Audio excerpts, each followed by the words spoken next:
Alors maintenant, dans un second temps, nous allons voir les autres métropoles françaises qui essayent de survivre dans l'ombre de Paris.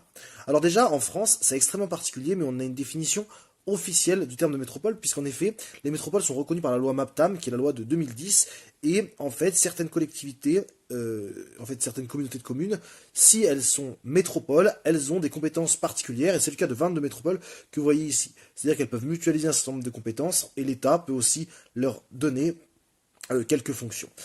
Ces métropoles ont des importances différentes. Vous voyez ici les populations. Néanmoins, attention, parce que les populations sont les populations des communes qui adhèrent à cette métropole. Ainsi, sur Aix-Marseille, il y a 1,8 million d'habitants dans les communes qui sont dans la métropole d'Aix-Marseille. Ça ne veut pas dire que l'aire urbaine d'Aix-Marseille soit plus peuplée que l'aire de Lyon, par exemple, parce que sur la métropole de Lyon, en fait, il y a beaucoup de communes qui ne sont pas dans la métropole, mais qui sont dans l'aire urbaine de Lyon.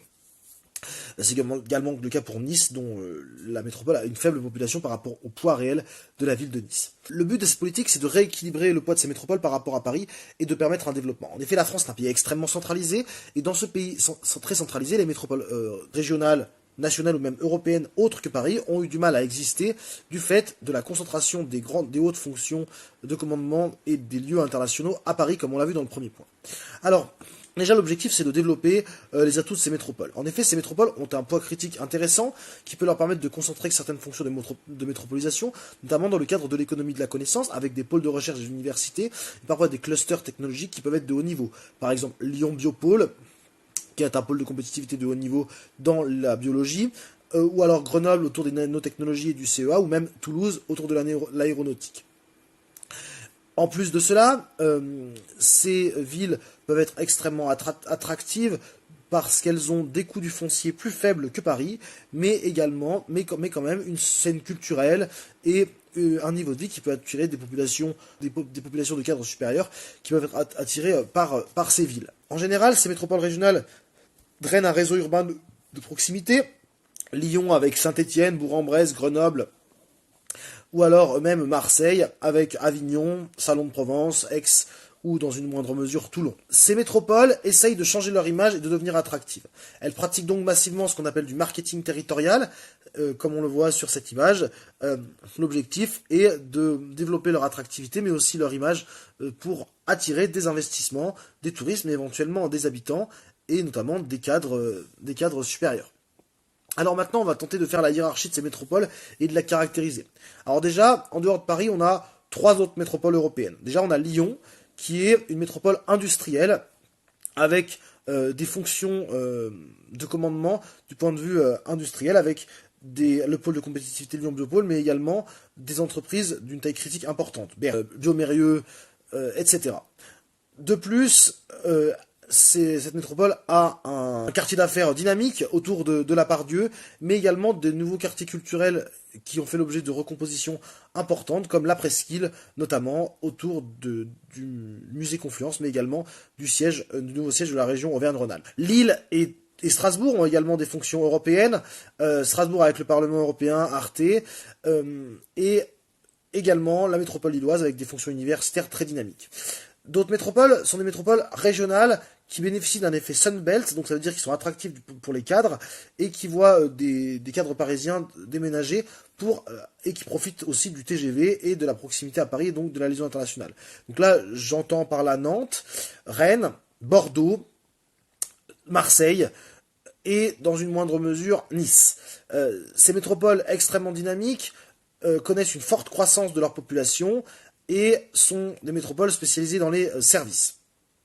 Ensuite, on a des métropoles régionales dynamiques, plutôt basées sur l'industrie ou alors sur d'autres spécialités productives, mais qui ont un plus faible ampleur. C'est le cas par exemple de Grenoble, de Nancy-Metz, de Clermont-Ferrand ou de Montpellier. Ces métropoles ont une influence sur leur environnement régional proche en étant des villes universitaires d'importance. Toulouse est une métropole un peu particulière puisque Toulouse est une métropole européenne par la dimension de capitale de l'aéronautique européenne, mais également une ville régionale importante qui draine aussi également un effet Sunbelt. C'est une ville en forte croissance actuellement.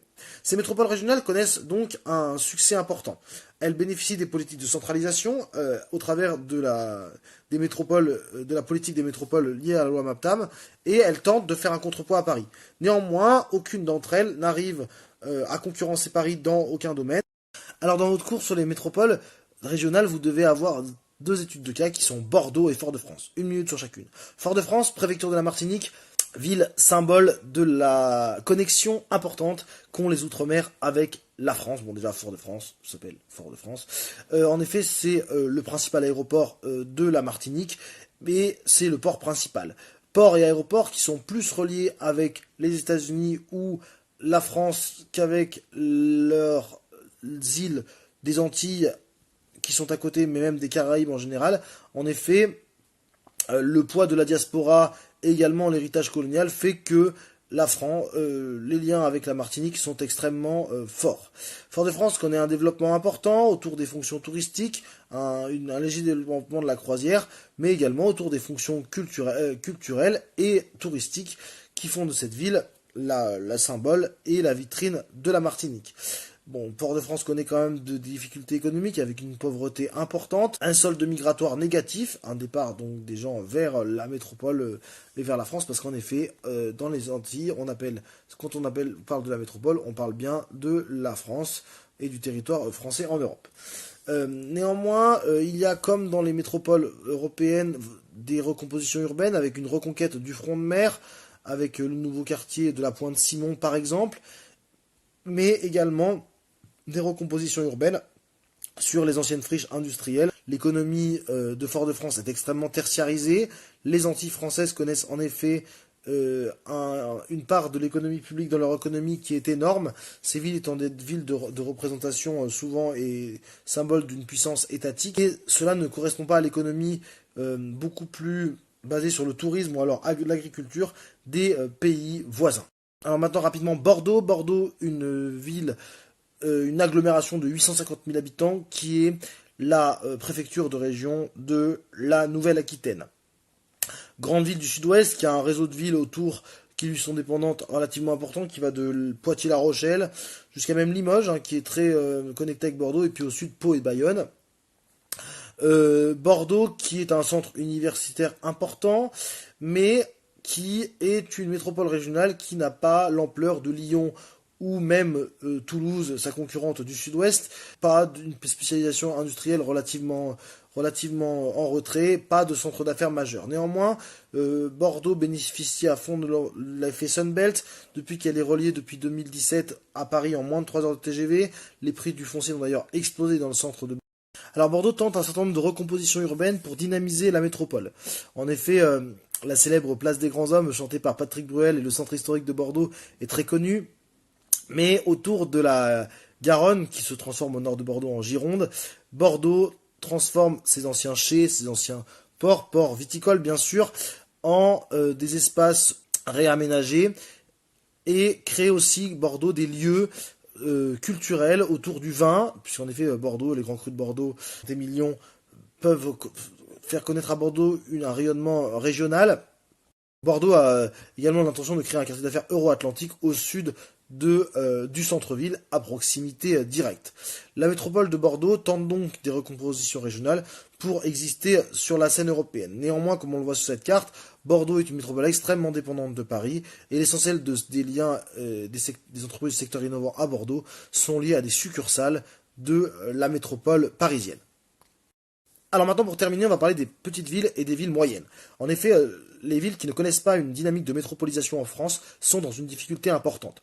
En effet, soit elles connaissent une dynamique résidentielle, c'est-à-dire qu'elles sont dans une région attractive d'un point de vue de la résidence, soit des régions où il fait beau, donc c'est ce qu'on appelle l'effet Sunbelt, et donc les prix du foncier sont moins chers qu'à Paris ou dans les métropoles régionales, du coup, de jeunes actifs, des retraités vont aller s'y localiser, soit elles ne bénéficient pas de cet aspect-là, et elles sont en décroissance, comme on le voit sur cette carte. Certaines ont une situation favorable, celles qui sont sur les littoraux et dans le sud-ouest de la France, également dans le sud-est près des montagnes, ou près des frontières également, puisque c'est des villes dans ce cas-là qui se peuplent de frontaliers. Inversement, quand elles sont au centre de la France, ou dans le nord-est, là où il fait moche, et là où il y a peu d'aménités résidentielles, ces villes sont en perte de vitesse. Pourquoi? Parce qu'elles ne concentrent pas les fonctions métropolitaines qui les rendent attractives, à savoir des universités, des services de haut niveau. Et dans le cadre de la métropolisation, ces villes n'ont pas la dynamique de métropolisation que peuvent connaître les métropoles régionales. Je rappelle que donc la métropolisation, c'est la concentration de fonctions de commandement. Or, ces villes n'ont pas de fonctions de commandement, elles n'attirent pas les emplois de cadres de haut niveau, mais également toute l'économie qui peut être liée, et donc ces villes sont dans une dynamique négative. De plus, elles ne bénéficient pas de l'effet TGV, elles ont un contre-effet TGV peu relié à Paris. C'est l'exemple de Montluçon, par exemple, une ville d'un peu moins de 80 000 habitants, qui est plus loin, beaucoup plus loin que Paris que Lyon, alors qu'elle est plus près. En distance temps, elle est plus loin que Lyon, alors qu'en distance kilomètre, elle est plus près. Et cela montre bien une certaine forme d'inégalité entre Lyon et Montluçon, qui a la défaveur de Montluçon. Villes en général donc, qui connaissent un enclavement fort. Alors ces villes peuvent connaître de telles difficultés qu'elles ont une dévitalisation de leur centre-ville, avec une vacance commerciale importante, des commerces qui sont vides, comme on voit l'exemple de Nevers, avec ces surfaces qui sont par la mairie, qui sont décorées par la mairie pour ne pas rendre trop visible cette dynamique de vacances des espaces de magasins. De plus, ces villes moyennes ou ces petites villes étaient des villes industrielles et elles connaissent en général une forte désindustrialisation et la fermeture d'une usine peut être un drame total pour cette ville. On peut prendre l'exemple de villes-usines comme Moulinex à Alençon. Quand Moulinex ferme au début des années 2000, Alençon connaît des pertes de population extrêmement importantes, mais beaucoup de villes, petites ou moyennes, sont dans la même situation. Souvent, ces petites villes peuvent être dans des réseaux dynamiques. C'est le cas par exemple des villes de la métropole. C'est le cas par exemple des villes de l'arc alpin, mais d'autres par exemple sont dans des dynamiques extrêmement compliquées. Si on prend par exemple dans le centre Val-de-Loire, certaines villes ont un réseau de voies ferrées et de trains qui les relient uniquement à Paris et elles sont très peu reliées entre elles. On peut prendre l'exemple de Nevers, Bourges ou Vierzon ou Châteauroux qui sont relativement mal reliées entre elles, alors qu'elles sont bien reliées à Paris, et ce qui rend leur dynamique leur dynamique de réseau urbain relativement fragile. Voilà, on en a terminé pour ce cours sur les métropoles. Ce qu'il faut retenir, c'est que Paris écrase la hiérarchie urbaine française et la hiérarchie métropolitaine française. En effet, c'est la seule métropole mondiale française, c'est même la seule métropole européenne, avec Lyon, Lille et dans une moindre mesure Strasbourg. Cette ville de Paris a un indice de primatie qui montre son poids en termes de population, mais c'est pire dans ce qui concerne les fonctions de commandement dans tous les domaines. Les métropoles régionales arrivent à survivre et s'en sortent sur des segments particuliers. Elles connaissent les mêmes phénomènes que Paris en atténué, à savoir des recompositions urbaines, une gentrification et des inégalités, mais en très atténué. Et les petites villes et les villes moyennes ne connaissent pas une dynamique de métropolisation en France, et leur attractivité dépend de l'attractivité résidentielle et donc des aménités qu'elles proposent, bénéficiant ou non d'un effet Sunbelt. Voilà pour la conclusion de ce cours, on en a terminé. Merci d'avoir suivi ce tutoriel et à bientôt pour un nouveau tuto.